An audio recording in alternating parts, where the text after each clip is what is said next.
నమస్తే వ్యూస్.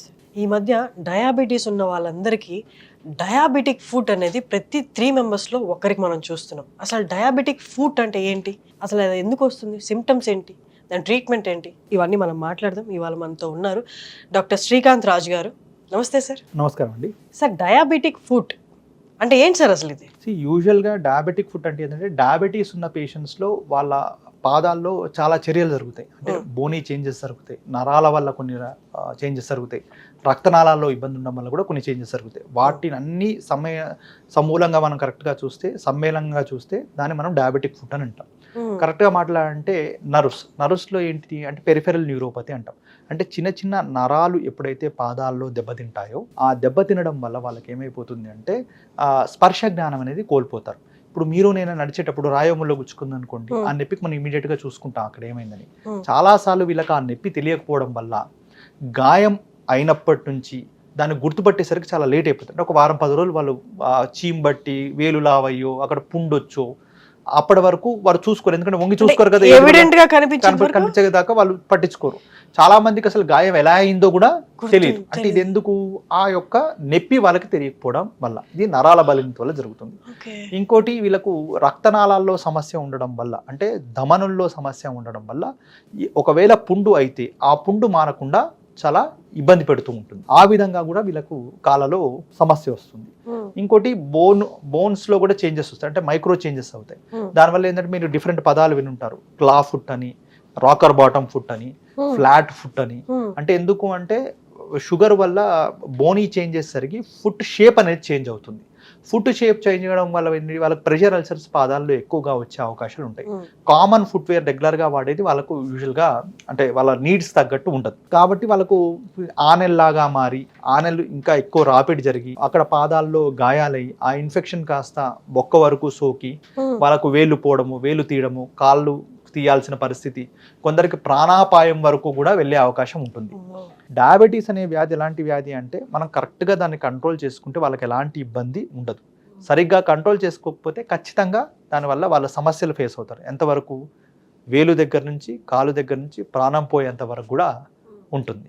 కాకపోతే చాలామంది దాన్ని ఆ రోజు వచ్చేదాకా దాన్ని పట్టించుకోరు, దానివల్లనే సమస్యలు ఎక్కువ అవుతుంది. కానీ ఒక పర్సన్కి నాకు డయాబెటిక్ ఫుడ్ వచ్చింది, నేను డయాబెటీస్ కాబట్టి నాకు డయాబెటిక్ ఫుడ్ వచ్చింది అన్నది అసలు వాళ్ళు ఎలా గమనించాలి సార్? సిమ్టమ్స్ అంటే 2 విషయాలు ఉంటాయి. డయాబెటీస్ వచ్చిన పేషెంట్స్లో చాలా మందిలో స్పర్శ జ్ఞానం తగ్గిపోయాయి అనే విషయాలు చూసుకోవాల్సిన అవసరం ఉంటుంది. కానీ స్పర్శ జ్ఞానం అనగానే ఏంటి, వైబ్రేషన్, ప్రెషర్, టెంపరేచర్, ఈ సెన్సేషన్స్ ఫస్ట్గా తక్కువ అవుతుంటాయి. చాలా మంది పేషెంట్స్ ఇలాంటి వాళ్ళు మా దగ్గరకు వచ్చే వాళ్ళు ఎలా వస్తారు అంటే నిజంగా వాళ్ళకి సిమ్టమ్స్ ఎవిడెంట్గా కనబడవు. కొంత కాళ్ళలో తిమ్మిర్లు కానీ మంటల్లాగా ఉన్నాయని వచ్చే వాళ్ళు కొందరు ఉంటారు. అది చాలా తక్కువ పర్సంటేజ్ ఆఫ్ పీపుల్ ఉంటారు. చాలామంది ఎలా వస్తారంటే, ఫర్ ఎగ్జాంపుల్ మన తిరుపతి దేవస్థానానికి వెళ్ళడము, అదే లేదంటే ఏదో మసీద్కి వెళ్ళడము. మసీద్కి వెళ్ళినప్పుడు ఎండాకాలంలో బండలు బాగా కాలుతున్నప్పుడు అక్కడ ఎక్కువసేపు నుంచొని ఉండడం వల్ల కాళ్ళలో బర్న్ ఇంజురీస్ తోటి వస్తారు. ఇంకొందరు ఎలాగా కాళ్ళలో బాగా నొప్పులు ఉన్నాయని చెప్పి వామ్ వాటర్లో కాలు పెడదామని పెడతారు. కానీ పెట్టినప్పుడు ఏంది, వాళ్ళకి టెంపరేచర్ ఎంత ఉందో తెలియదు కదా, తెలియకపోవడం వల్ల వేడి ఇంకా ఎక్కువ కాలని వేడి నీళ్ళు దాంట్లో పోసుకుంటారు. దానివల్ల కాళ్ళలో బర్న్ ఇంజురీస్ తోటి వస్తారు. అంటే ఫస్ట్ ఈ విధంగా ఎక్కువ వచ్చే వాళ్ళు మా దగ్గరకు ఉంటారు. అవి కాకుండా కొందరికి ఏమిటంటే రక్తనాళాలు ఎప్పుడైతే పాడవుతాయో, అంటే ధమనులు ఎప్పుడైతే పాడవుతాయో కాళ్ళలో డిఫరెంట్ సిమ్టమ్స్ వస్తాయి. అంటే క్లాడికేషన్ పెయిన్ అంటాం, ఇంటర్మిటెంట్ క్లాడికేషన్ అంటాం. అంటే ఒక మనిషి నడవాల్సినంత నడవలేకపోవడం. ఒక యావరేజ్ వ్యక్తి 50 to 60 years ఉన్న వ్యక్తి అట్లీస్ట్ 1 kilometer కంఫర్టబుల్గా నడవగలగాలి. కానీ ఈ పేషెంట్స్ ఏంది, కొంచెం దూరం నడవగానే ఒక 500 మీటర్లు 200 మీటర్లు నడవగానే పిక్కలు బాగా పట్టుకొని అక్కడ నొప్పి రావడం వల్ల ఆగిపోతూ ఉంటారు. ఆగిపోయి కొంచెం రెస్ట్ తీసుకుంటే కానీ నడవలేరు. దీన్ని ఇంటర్మిటెంట్ క్లాడికేషన్ అంటాం. ఇదొకటి వస్తుంది. దీని తర్వాత అది ఇంకా ప్రోగ్రెస్ అయితే, డిసీజ్ ఇంకా వ్యాధి లక్షణాలు ఇంకా ముందు ప్రోగ్రెస్ అయితే పాదంలో వేలలో నిద్ర పట్టలేనంత నొప్పి వస్తుంది. దాన్ని మనం రెస్ట్ పెయిన్ అంటాం. ఎప్పుడైతే కాళ్ళలో నిద్ర పట్టలేనంత నొప్పి ఉంటుందో అది కూడా దీనివల్ల వచ్చిందనే విషయాన్ని గుర్తుపట్టుకోవాలి. అది కాకుండా ఇంకా ముందుకెళ్తే గ్యాంగ్రీన్ ఫామ్ అవుతుంది. గ్యాంగ్రీన్ అంటే ఏంది, వేళ్ళు కానీ కాళ్ళలో కానీ కుళ్ళిపోవడం అనేది స్టార్ట్ అవుతుంది, నల్లగా మారిపోతుంది, వాసన కూడా వచ్చే అవకాశాలు ఉంటాయి. వాసన వచ్చి ఇన్ఫెక్షన్ వచ్చింది అనుకోండి, చీము గీము అలాంటిది వచ్చి కాళ్ళు వికృతంగా తయారై వారికి చాలా ఇబ్బందిగా అనిపిస్తుంది. ఈ టైంలో ఖచ్చితంగా మా దగ్గరికి రావాల్సిన పరిస్థితి ఉంటుంది. డయాబెటిక్ ఫుడ్ ఉందని ఏ టెస్ట్ ద్వారా నిర్ధారిస్తారు? యూజువల్గా డయాబెటిక్ ఫుట్ ఉన్న పేషెంట్స్కి యూజువల్గా ఏం చేస్తామంటే ప్రతి సంవత్సరం కొన్ని టెస్టులు ఫస్ట్ న్యూరోపతిని టెస్ట్ చేయడానికి చేస్తాం. టెస్ట్లు అంటే ఏంటిది అంటే కాళ్ళలో సెన్సేషన్స్ ఏ విధంగా ఉన్నాయి అంటే వైబ్రేషన్, ప్రెషర్, టెంపరేచర్ సెన్సేషన్స్ ఎలా ఉన్నాయో చూసుకుంటాం. అది ముందే గుర్తించడం వల్ల ఏంటి పేషెంట్కి మనం అదే చెప్పడం వల్ల అంటే బాబు నీలో ఈ యొక్క సెన్సేషన్ అనేది తక్కువ అవుతున్నాయి కాబట్టి ఈ రకమైన ఇబ్బందులు ఇందాక మీకు చెప్పినట్టు కాళ్ళలో గాయాలు వచ్చే అవకాశం, వేడి నీళ్ళలో కాళ్ళు పెట్టకపోవడము, నడిచేటప్పుడు కరెక్ట్గా ఉండాలి, ఇవన్నీ వాళ్ళకి ముందే ఎక్స్ప్లెయిన్ చేయడం వల్ల వాళ్ళు దాన్ని అవాయిడ్ చేయడానికి ఏమేం జాగ్రత్తలు తీసుకోవాలో తెలుస్తుంది. అది కాకుండా రక్త సరఫరాలో కూడా కాళ్ళలో ఎలాంటి ఇబ్బంది ఉందని తెలుసుకోవడానికి ABA-TB అని ఒక టెస్ట్ చేస్తాం. Ankle brachial index, toe brachial index. దానివల్ల ఏమవుతుంది రక్త సరఫరా కాళ్ళలో ఎంతో అవుతుంది అనేది కూడా ముందుగానే వాళ్ళకు ఒక అవగాహన వస్తుంది. ఈ పేషెంట్స్కి ఇలాంటి గాయాలు కాకుండా ఉండాలంటే ఏం చేయాలి, వీళ్ళ కాళ్ళకు తగ్గట్టు ఒక కస్టమైజ్డ్ ఫుట్వేర్ అవసరం. అంటే వీళ్ళు నుంచున్నప్పుడు కాళ్ళలో ప్రెషర్ ఎలా పడుతుంది, నడిచేటప్పుడు కాళ్ళలో ఎంత ప్రెషర్ పడుతుంది, ఏ ఏరియాల్లో వీళ్ళకి ప్రెషర్ అల్సర్స్ కానీ అలాంటివి కానీ వచ్చే అవకాశాలు ఉన్నాయని ముందుగానే మనం నోటీస్ చేసి దానికి తగ్గట్టు కస్టమైజ్డ్ ఫుట్వేర్ తయారు చేపిస్తాం. ఆ ఫుట్వేర్ తయారు చేపించి ఇంట్లో బయట ఎప్పుడు ఆ ఫుట్వేర్తోనే తిరగాలి. మన ఇండియన్ మెంటాలిటీ ఎలా ఉంటుంది, బయటికి వెళ్ళినప్పుడే చెప్పులు వేసుకోవాలి, ఇంట్లో అన్ని పాలిష్ బండ్లే కదా, స్మూత్ సర్ఫేసే కదా, చెప్పులు ఎందుకు అనుకుంటారు. కానీ వీళ్ళు గుర్తించింది ఏంది, వీళ్ళ కాళ్ళ ఆకృతిలో కొంత తేడాలు ఉంటాయి కాబట్టి ఆ ఆకృతిలో తేడాలు ఉండడం వల్ల నార్మల్ ఫ్లాట్ మన పాలిష్ బండల మీద నడిచినప్పుడు కూడా గాయాలు వచ్చే అవకాశాలు ఉంటాయి. కాబట్టి ఇలాంటి పేషెంట్స్కి ఏం చేస్తాం, ఇంట్లో బయట ఎప్పుడు చెప్పులతోటే ఉండమని చెప్తాం. దానివల్ల ఏంటి ఎలాంటి గాయాలు కాకుండా ఉంటాయి అన్నమాట. ఓకే. ఇది కాకుండా ఇప్పుడు రక్త సరఫరా తక్కువగా ఉన్న పేషెంట్స్లో ఇందాక మీకు చెప్పినట్టు ankle brachial index, toe brachial index అవి చేస్తాం. దాంట్లో ఒకవేళ రక్త సరఫరా ఎక్కువగా ఎఫెక్ట్ అయింది, క్రిటికల్గా ఉంది అని గుర్తించినప్పుడు ఏం చేస్తామంటే ఈ పేషెంట్స్కి మనం CT స్కాన్ చేయించుకునో, MRI స్కాన్ చేయించుకునో, రక్త సరఫరాలో ఎక్కడెక్కడ ఇబ్బందులు ఉన్నాయి, ఎక్కడెక్కడ బ్లాకేజెస్ ఉన్నాయో చూసుకొని దాని ప్రకారం ట్రీట్మెంట్ కూడా సజెస్ట్ చేయడం జరుగుతుంది. ఇది యూజువల్గా ఈ డయాబెటీస్ పేషెంట్స్కి చేయాల్సిన పరీక్ష. టెస్ట్లు అండ్ ట్రీట్మెంట్ సంగతికి వచ్చేసరికి ట్రీట్మెంట్ అనేది ఎలా ఉంటుంది సార్? డయాబెటిక్ పేషెంట్స్లో న్యూరోపతి వల్ల వచ్చే ఇబ్బందులను వాళ్ళ కాళ్ళలో అంటే ప్రెషర్ అల్సర్స్ రాకుండా most of the times conservative మేనేజ్మెంటే చేస్తాం. అంటే ఆపరేషన్ లేకుండానే మేనేజ్ చేస్తాం. దానికి చాలాసార్లు ఎలా చేస్తాము అంటే ఈ యొక్క కస్టమైజ్డ్ ఫుట్వేర్ అలాంటివి వేసుకోవడం వల్ల చాలా మేజర్ ఇష్యూస్ని మనం అవాయిడ్ చేయొచ్చు. రక్తనాళాల్లో ఎప్పుడైతే ఇబ్బంది ఉంటుందో అంటే ధమనుల్లో ఎప్పుడైతే బ్లాకేజెస్ ఉంటాయో వీటిలో మనం ఏం చేస్తామంటే 2 రకాల ప్రొసీజర్స్ చేయొచ్చు.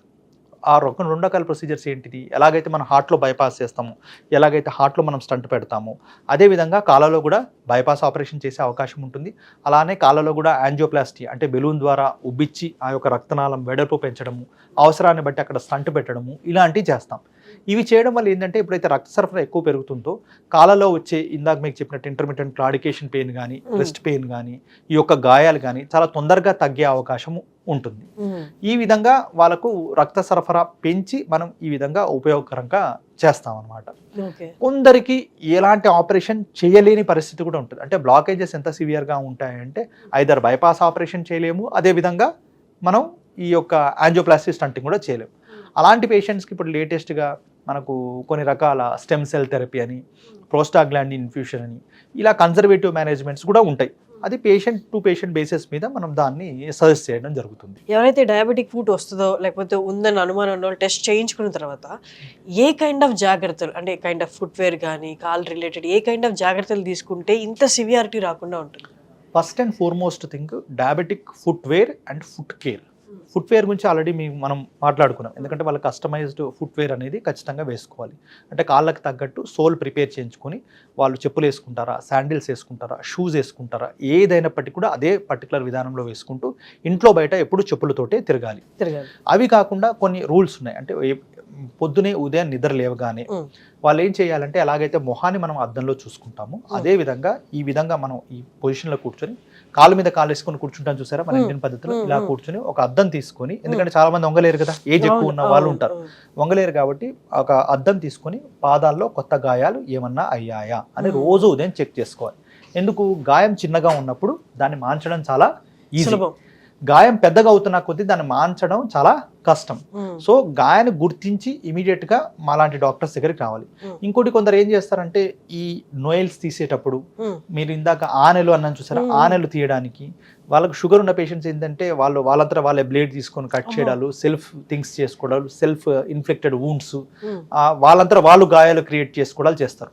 అలాంటి వ్యక్తుల్లో రక్త సరఫరా తక్కువైతే ఇంకా ఎక్కువ ఇబ్బంది ఉంటుంది. కాబట్టి అలాంటి ఏమైనా అనిపిస్తే వచ్చి మాలాంటి డాక్టర్స్ కలవాలి, కానీ వాళ్ళంతా వాళ్ళే ఎలాంటి Treatment బ్లేడ్స్ చేసుకోవడం. అలాంటి ఉపయోగించి గాయాలను పెద్దగా చేసుకోకూడదు.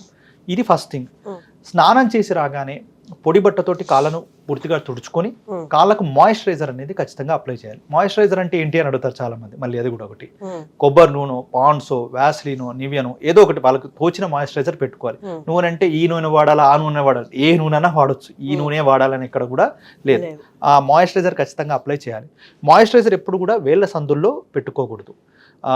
ఇంకోటి, వేళ్ళ సందులో తేమ కూడా ఉండదు, అంటే నీరు ఉండకూడదు. చాలా మంది ఫ్యామిలీ లేడీస్ ఏంది ఊరికే నీళ్ళలో వెళ్ళి వస్తుంటారు. వాళ్ళు ఏంటంటే ఈ వేళ్ళ సందులో ఎక్కువ నూనె ఉండడం వల్ల, అంటే నీళ్లు ఉండడం వల్ల వాళ్ళకి ఏంటంటే ఇక్కడ ఫంగల్ ఇన్ఫెక్షన్స్ ఎక్కువగా వచ్చే అవకాశం ఉంటుంది. కాబట్టి ఒకవేళ నీళ్ళలో ఎక్కువ వెళ్ళి వచ్చినా కానీ ఇమీడియట్గా పొడి బట్టతోటి ఈ వేళ్ళ సందుల్లో ఉన్న నీళ్ళను క్లీన్ చేసుకోవాలి. ఇది డ్రైగా ఉంచుకోవడానికి preferably talcum powder, candid powder, ఏదో ఒక రకమైన పౌడర్ కూడా వాడడం మంచిది.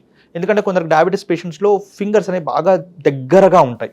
అక్కడ ఉన్నప్పుడు ఇక్కడ మైలం కూడా ఎక్కువ పేరుకునే అవకాశం కూడా ఉంటుంది. అలాంటివి లేకుండా చూసుకోవాలి. అండ్ ప్రిఫరబ్లీ షూ, సాక్స్ వేసుకొని ఎప్పుడైతే కస్టమైజ్ ఫుట్వేర్ వేసుకుంటారో మోస్ట్ ఆఫ్ ద టైమ్స్ ఇబ్బందులు రావు. ఇవి ఎప్పుడైతే క్రమం తప్పకుండా చేసుకుంటారో వాళ్ళకు లైఫ్ స్టైల్ అనేది బాగుంటుంది, వాళ్ళ కాలు బాగుంటుంది. ఒక పేషెంట్ కాలు కాపాడగలిగే వాళ్ళ కుటుంబం బాగుంటుంది. Exactly sir. Thank you sir, thank you so much. నమస్కారం అండి.